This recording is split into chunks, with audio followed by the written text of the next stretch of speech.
je disais, dans la danse hip-hop, il y a 5 différentes disciplines. Il y a le locking, il y a le popping, il y a le b-boying, il y a la house et la new style.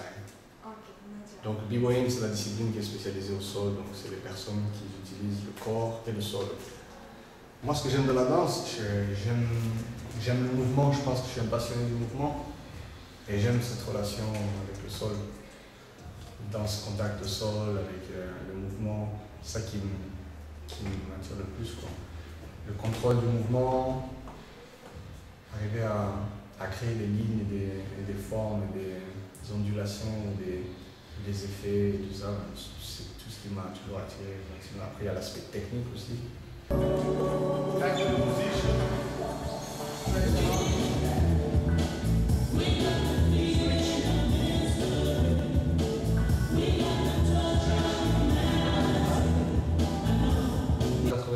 Je suis attiré par la culture hip-hop en général, le rap, la danse, le graffiti, et la danse faisait partie de mes cordes, quoi. Puisque j'ai eu beaucoup la rythmique, j'étais acrobate, ça me plaisait, donc c'était le parfait mix, on va dire. Donc j'ai commencé la danse comme ça. J'étais autodidacte pendant 3 ans, 4 ans. Comme je dis dans mon cours, ce qui est important, c'est toujours cette liberté d'expression. La danse hip-hop, c'était là où elle était forte à la base.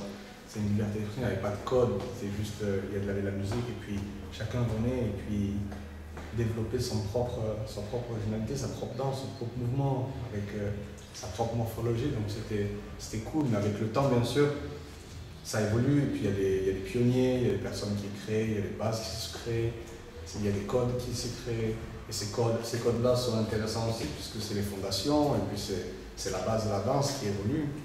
Maintenant ça fait plus d'une vingtaine d'années.